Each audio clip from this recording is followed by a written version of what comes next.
안녕하세요. 건담 올리기 아이스입니다. 금요일 격주로 진행드리는 기체 인물 리뷰 시간입니다. 오늘은 이제 인물편으로 저번에 이제 UC의 프론탈을 진행을 했었는데요. 프론탈이 나오면 빠질 수 없는 캐릭터, 프론탈의 맹신도와 같은 캐릭터 안젤로 자우퍼를 준비해 봤습니다. 그 중에서는 거의 뭐라 그래야 돼, 아이돌 빠돌이 수준의 이 맹목적인 모습을 보여줬지만 그가 왜 이런 모습을 보이는지에 대한 언급이 작중에서 나오지 별로 없기 때문에 약간의 오해를 하시는 분들도 좀 많을 거라 생각을 하고요. 그렇기 때문에 이해를 돕고자 준비를 해봤습니다. 그렇기 때문에 본 내용은 좀 과거 이야기가 상당히 많이 나올 것 같네요. 자, 오늘은 안젤로 자우퍼 살펴보도록 하겠습니다. UC 0077년생으로 작중 나이 19살. 솔직히 19살 나이로 보이진 않는데 담당 성우는 카키하라 테츠야 씨고요. 건담 시리즈에서는 다른 작품에서 AG D 나논 역을 맡으셨다고 합니다. 그 외에는 이제 다른 역할을 건담 시리즈 맡으신 게 없으시고요.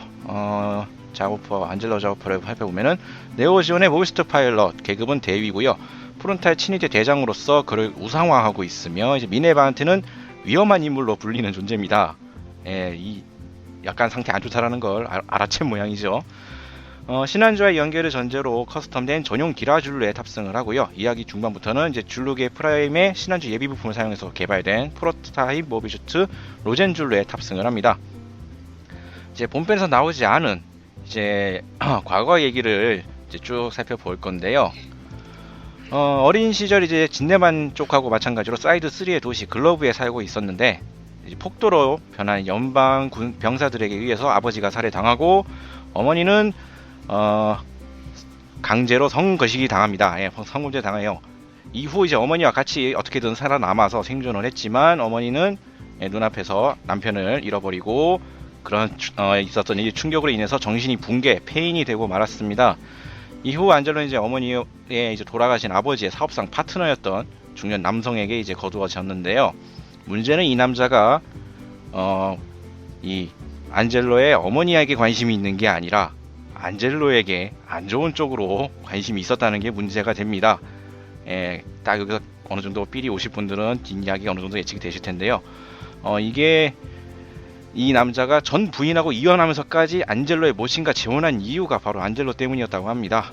그래서 이 양부는 안젤로가 9살이 되던 해에 어머니를 위한 기도를 하자며 방으로 불러와서 밤마다 썸씽이 벌어졌고요. 어렸던 안젤로는 이에 충격을 받아서 처음에 이제 어머니와 같이 도망가려고 했지만 이미 정신이 붕괴해서 폐인이 돼버린 거의 산 송장이나 다름없었던 어머니는 움직이질 못했고 이제 이런 어머니를 지키기 위해서 1년간 양부 밑에서 온갖 그 성폭력들을 참아왔다고 합니다. 심지어 저택의 고용인들마저 안젤로의 이제 어머니를 놓고 짐덩어리 취급을 하게 됐으니까 참 어린 나이에 고독하게 이 생지옥 속에서 살아남았었다라고 볼 수 있는 그러한 캐릭터입니다. 본편에서는 참 그런 모습 보여주지 않았기 때문에 이런 일들은 모를 수밖에 없었죠. 하지만 이제 이러한 본인의 노력에도 불구하고 꿋꿋하게 참아왔지만 어머니는 결국 이 고용인들이 눈을 뗀 사이 발코니에서 뛰어내려서 자살을 해버리고요. 이로 인해서 어머니마저 잃었다는 허무감, 원망감, 그리고 이제 어머니라는 족쇄가 사라졌기 때문에 양부한테서 이제 벗어날 수 있다라는 안도감 때문인지 어머니의 장례식에도 참석하지 않고 가출 후 3년간 다른 지역 콜로니 및 보호소 등 여기저기를 떠돕니다. 그러다가 13살이 되는 시점에 사창가에 도착을 하고요. 3년 동안 몸을 팔면서 살아갔다고 합니다. 그 이후 이제 소데츠키로 돌아왔다고 해요. 이러한 참 거시기한 과거사 때문에 작중 서술에서는 이제 안젤로가 이제 본인의 세계관이나 자신의 감정 표현을 자주 침대 시트에 비유를 했다고 합니다. 가족들에게 해를 입혔고 망가뜨린 지구 연방은 물론이고 간접적으로 해를 입힌 거나 마찬가지고 전쟁을 일으키고도 패배했던 이 지원 궁극의 고참들과 자비 일가도 미워하는 편이라고 하고요. 특히 이제 부모님과 행복하게 산 추억 중 하나인 하얗고 아주 깨끗한 침대 시트에 대한 집착이 엄청나게 컸다고 합니다. 본편에서는 이러한 언급이 전혀 없었기 때문에 저도 처음 알았는데요. 앞서서 이제 소데츠키로 들어오게 된 계기는 자세한 묘사는 없는데 이제 프론탈의 도움으로 이 상황에서 벗어났다라고 하는 언급이 있었다고 합니다. 프론탈이 어떻게든 도와서 이제 그 사장가에서 빠져나온 모양이에요. 자신은 이제 한마디로 그 생이 쪽에서 구해줬다는 것 때문에 이제 그를 맹신하게 됩니다. 단순한 상관으로서가 아니라 이제 충성 정도가 아닌 추종에 가까운 이러한 모습을 보이게 되죠. 이러한 과거사가 안 나왔기 때문에 극중에서 보여줬던 그 어떻게 보면 약간 이해할 수 없는 그 집착 이런 것들이 일부 사람에게는 전혀 이제 와닿지 않았을 거라고 생각이 듭니다. 어떻게 약간 캐릭터성에도 약간 오버스러운 것들이 좀 있었을 거라 보고요. 라플러스 이제 상자 쟁탈전에서 버나지와 이제 대치할 때마다 유니콘 공격에게 동료를 잃고 그런 와중에 또 버나지한테 집착을 보이는 이 프론탈의 태도에 그 개인에게도 이제 질투와 뒤섞인 이제 증오심을 또 품게 됩니다. 그래서 극중에서도 많이 경계하는 모습 보여주죠. 이제 나중에 이제 로젠줄의 탑승 후에는 이제 에피소드 마지막 부분에서 사이코 프레임의 역량으로 각성을 했는지 아니면은 자신의 능력이 그동안 성장을 한 건지는 알 수가 없지만 이제 사람의 감정들을 이제 어느 정도 느낄 수 있게 되는데 이때 이제 불쾌감이나 이제 프론탈에 대한 의심 이것도 생겼고요. 그 의심을 또 뿌리치려고 하는 또 맹신하는 감정 이런 것들이 자신의 이제 극박한 속으로 몰아가게 되고 그 광기는 이제 소설판 기준에서 트라이스타와 전투에서 아군 친위대인 아군까지 쏘아버리는 그런 막장 상태까지 보여주게 됩니다. OVA 판에서는 약간 전개가 달라졌기 때문에 이러한 언급은 안 나왔었고요. 나중에 이제 어디 갔을까 참고 이미지로 자 OVA에서는 이제 유니콘 건달의 결전 순간에 이제 로젠줄러랑 유니콘의 사이코 프레임이 공명을 하면서 자신의 속마음에 있던 안젤로가 이제 안젤로를 필요로 하지 않는 어떻게 보면 이제 진실된 프론탈의 모습이 보여지게 되고요. 그것을 이제 인정하고 싶지 않았던 안젤로는 필사적으로 이제 막 팔을 휘저으면서 그걸 지우려고 합니다. 그 이후 이제 나중에 안젤로를 필요로 하는 자기 마음속에 있는 이상적인 프론탈의 화상을 보게 또 되죠. 그 환영 속에서 이제 자신에게 손을 내미는 프론탈의 환영을 잡으려고 손을 딱 끌어안지만 이 당시에 로젠줄의 크로암이 사출되어 있었죠. 그렇기 때문에 그 크로암이 다시 되돌아와서 자신에게 자해하는 형태로 전투 불능 상태에 빠지게 됩니다. 물론 이렇게 치명적인 전투 피해를 입었지만 목숨은 나중에 부재를 건지게 되고요. 전투가 끝난 후에 신년주의 콕피트 블록을 발견하고 거기에 숨이 끊어져 있던 프론탈 모습을 보고 눈물을 흘립니다. 시체를 발견하고 OVA 판에서는 이제 슬프면서도 만족한 표정으로 그냥 이렇게 적절하게 엔딩으로 가게 되죠. 뭐 극중 이후 내용보다는 오늘은 이제 많은 분들이 몰랐을 이제 안젤로의 과거 이야기 그런 걸 살펴봤던 느낌으로 봐주시면 될 것 같습니다. 이렇게 과거사 이야기랑 현재 이야기 조금 진행을 해봤고요. 이어서 이제 인물 관계를 좀 보도록 하겠습니다. 인물 관계 뭐 여기 표에서는 좀 멀어지긴 했지만 하나하나 좀 살펴본다고 한다면 주인공이었던 이제 버나지 링크스. 버나지는 이제 안젤로 초면에 봤을 때 이제 군인으로서 위험을 갖추고 있지만 속내는 이제 할렘가에 살았을 법한 마시간 사람이라고 생각한 것 빼고는 별 감정이 없었다고 합니다. 다만 이제 안젤로 쪽에서는 프론탈의 관심과 호의를 독차지하고 있었던 버나지한테 질투를 해서 엄청나게 이제 경계하는 모습을 보여줬었죠.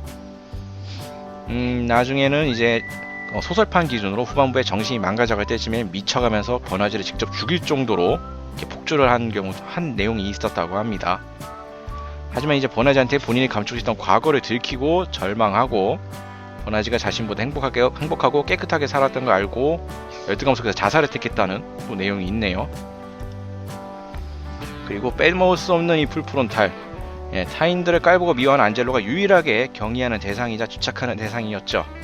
평생 비참하게 살아왔던 거의 지옥 바닥에서 살아왔던 안젤로를 구원해줬고 그 역량으로 안젤로는 프론탈만이 세상을 바꿔줄 신이라고 굳게 믿었었다고 합니다. 덕분에 뭐 프론탈을 꺼려하거나 얕보고 있던 이제 지원 공국에게 고참들과 마찰을 좀 자주 빚었다고 해요.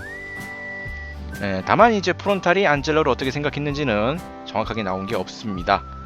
애니 7화 이제 종료된 후 나온 그레이트 메카닉 DX29 9권에서 나왔다는 말에 의하면 이제 안젤로가 죽은 프론탈을 보면서 웃은 게 프론탈이 구원을 받고 정화된 것에 대한 기쁨이라고 할 정도로 이제 자기보다는 프론탈에게 더 집착하고 있는 모습 이렇게 보일 수가 있습니다. 그리고 미네바 라오자비. 자비가의 일환이자 이제 스테츠키의 현 여왕이라고 겉으로 모시고는 있지만 1년 전쟁 때 겪었던 이 자신의 과거 경험 때문인지 자비가의 일환인 만큼 미네바도 의외로 적대하는 편이었다고 해요. 미네바도 이러한 면을 알고 있었기 때문에 버나지한테 안젤로한테 대해서 설명할 때 위험한 남자라고 경고를 했다고 합니다. 그리고 별로 접촉 없었을 것 같지만 이 가란시아의 대원들, 진네만이나 뭐 마리다라든가, 진네만은 이제 계급상 동격인데 본인이 친위 대원 대대장이라는 그런 것 때문에 진네만을 만만하게 보고 갈구는 편이었다고 합니다. 마리다 역시 강화인간이라는 이유로 좀 얕보고 있었다고 하고요. 마리다 본인도 이제 안젤로는 군복과 모비슈트 장식에 집착하고 거만하다면서 안젤로를 경멸하고 있었다고 합니다. 서로 싫어했네요, 결과적으로. 그리고 또 부대 연쟁에 했던 포레스트 같은 경우에 소설판 2권에서 안젤로가 화면 통신기로 이제 진네만을 갈굴 때 사각지대를 이용해서 가운데 손가락을 달렸다라는 그러한 내용이 있습니다. 참 사이 안 좋네요, 얘네들. 다음 또 여기에선 나오지 않지만 이제 자신의 친위대원들 이름만 나왔었던 세르지, 제피스토, 큐아론 같은 게 건프라로서 이제 좀 언급이 됐었지만 잭스트, 바트, 한세리노스 이런 인물들이 있다고 합니다. 친위대원들과의 관계는 이제 비중이 없는 본편을 제외하고 외전 코믹스나 이제 게임에서 확인할 수가 있다고 합니다. 프론타를 제외하면 안젤로가 나름 아끼고 챙겨주고 했었다고 해요. 의외인데 특히 큐아론하고는 이제 계급상 부하임에도 불구하고 이제 94년도 UC0094년도 임무 때 서로 말을 놓을 정도로 친밀한 모습을 보여줬었고 또 친위대원이었다면 잭스트는 안젤로를 유능하다고도 동경하고 있었다고 합니다. 다만 이 이름만 언급된 이 바트 한세리노스는 못 믿어온 모습을 많이 보여서 대놓고 갈구고 있었다고 하고요. 의외로 프론탈한테만 이렇게 싹싹한 게 아니라 자기 신의 친위대원들한테는 또 나름 괜찮은 상관의 모습을 보여줬던 것 같습니다. 본편에선 그런 거 별로 못 봤는데 말이죠. 의외의 모습 또 이렇게 알 수가 있었네요. 다음으로 탑승 기체 보도록 하겠습니다. 기라줄로 정확히 이제 친위 사양으로 따로 분류를 해야 되지만 일단 기라줄로 놓고 보면은 우주세기 96년 신생 네오지온군의 잔당이 소대치키에서 주로 양산기로 운용한 기체입니다. 제2차 네오지온 항쟁 때 활약을 했었던 기라도가를 대신하는 차기 주력 모빌수트로 개발이 된 기체고요. 개발 및 제조는 에너하임 일렉트로닉스사. 기라도가를 베이스로 설계를 했지만 디자인상으로는 1년 전쟁 때의 기체였던 자쿠2에 더 가깝기 때문에 지온의 정통 스타일을 계승한다는 의미가 담긴 디자인이었다고 합니다. 모든 기체의 손목 부분에 소대치키 소속을 나타내는 엔그레이빙 장식이 더해져 있고요. 대장기 같은 경우 머리에 블레이드 안테나가 설치되고 오른쪽 어깨에 스파이크 아머가 장비되어 있는 등 계급이나 파일럿의 역량에 따라서 각 파츠의 교체가 가능했다고 합니다. 그리고 이 기라줄라 같은 경우에는 일반용과 대장기 외에 조직 내에서 특권과 우대를 누리는 친위대 사양기가 또 별도로 존재를 했고요. 친위대기는 이제 대장기와 마찬가지로 어깨가 스파이크 아머로 되어 있지만 기체 전체적으로 패널 라인에 따라서 흰색 라인이 더 추가가 되는 등 이제 외관상 일반 양산기에 비해 더 화려하게 장식이 되었습니다. 지금 화면에 보이시고 있는 이 녹색 기라줄로가 이제 친위 사양이고요. 위가 이제 일반기 보시면 이제 흰색 라인이 더 추가되어 있고 장갑이 더 화려해져 있는 이런 거 차이를 볼 수가 있죠. 친위 대장이었던 안젤로는 이제 전용기 보라색 계열의 커스텀 컬러로 도장을 했었고 백팩은 랑게 브루노포가 장비되어 있는 전용기를 사용을 했습니다. 그리고 로젠줄루 기라줄루의 무어볼 프레임을 이용해서 신한주 예비 파츠로 조립이 된 친위 대장 안젤로 자우프의 전용기입니다. 하반신은 기라줄루의 모습을 그대로 유지하고 있지만 상반신이 많이 바뀌었죠. 프레임이 이제 기라줄루 것이기 때문에 신한주처럼 풀 사이코 프레임 사양은 아니고 콕핏 주변에만 사이코 프레임을 사용했다고 합니다. 크게 돌출된 어깨에 장갑과 이제 장미 꽃다발 또 타는 기체명 로젠답게 겹겹이의 장갑판들이 이제 감싸면서 인간형 기동병기라는 모빌슈트의 디자인 개념에서 크게 벗어난 이런 형태를 가졌고요. 팔은 이제 날카로운 클로를 가진 준 사이코병 병기 인컴으로 장비가 되어 있습니다. 이런 무장 형태 때문에 이제 한마음만 이제 재생산기 혹은 아니면 준 사이코 병기를 도입했던 이제 올드 타입 파일럿의 기체로 볼 수도 있을 것 같지만 로젠줄루의 진정한 개발 목적은 사이코물 병기 및 사이코물 자체의 차단에 있었죠. 에피소드 7화에서 등장을 하는 등의 컨테이너에는 장미꽃 형상의 원격 조종 유닛인 사이코 잼머가 탑재되어 있고 6개의 사이코 잼머로 8면체 에너지 필드를 형성한 다음 필드 내부에 퍼진 사이코뮤나 사이코물 병기 또는 사이코뮤로 작동하는 모비슈트의 기능을 원천 차단하는 능력을 가졌습니다.